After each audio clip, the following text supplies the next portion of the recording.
நான் கிடந்தேன் ஒப்பாக போகும் பாத வழி மண்ணா கிடந்தேன்.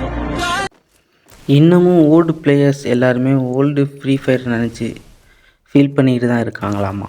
ஆமாம் கைஸ், அப்படி தான். என்னோடய சேனலில் நான் அதிகமாக நான் ஃப்ரீ ஃபயர் விளாண்டு போட்ட வீடியோஸுக்கு வந்த கமெண்ட்ஸை விட ஓல்டு ஃப்ரீ ஃபயரை பற்றி நான் போட்ட வீடியோஸ்க்கு வந்த கமெண்ட்ஸ் தான் அதிகம். அதை தான் இப்போ நீங்கள் பார்த்துட்ருக்கீங்க. என்ன தான் இருந்தாலும், எத்தனை அப்டேட் வந்தாலும், என்ன தான் கேம் சேஞ்ச் ஆனாலும், அந்த ஓல்டு ஃப்ரீ ஃபயர் இருந்த மாதிரி நமக்கு எந்த ஒரு ஃபீலுமே தர முடியாது.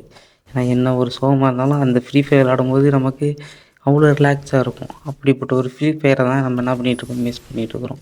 இன்னும் எத்தனை ஓல்டு பிளேயர்ஸ்லாம் இருக்கீங்க அப்படிங்கிறத கமெண்ட் பண்ணுங்கள். நான் தெரிஞ்சுக்கிறது எனக்கு ரொம்ப ஆர்வமாக இருக்குது. அப்படி இன்னும் இருக்க நம்மளோட ஓல்டு பிளேயர்ஸ் எல்லாருமே ரெட் கலர் ஹார்ட்டை என்ன பண்ணுங்கள், கமெண்ட் பண்ணுங்கள். நியூ பிளேயர்ஸ் எல்லாருமே பிளாக் கலர் ஹார்ட்டை கமெண்ட் பண்ணுங்கள். அதே மாதிரி இன்னும் எனக்கு என்ன மாதிரி கண்டென்ட் போடலாம் அப்படிங்கிறதே நீங்கள் ஏதாவது உங்களுக்கு தெரிஞ்ச ஐடியா இருந்தால் எனக்கு கொடுங்க. அதே மாதிரி 500 அடிக்கிறதுக்கு இன்னும் 30 பேர் தான் இருக்காங்க. அதுவும் கொஞ்சம் பார்த்து சப்போர்ட் பண்ணி நமக்கு சப்ஸ்கிரைப் பண்ணுங்கள், கொஞ்சம் லைக் பண்ணுங்கள், கமெண்ட் பண்ணுங்கள்.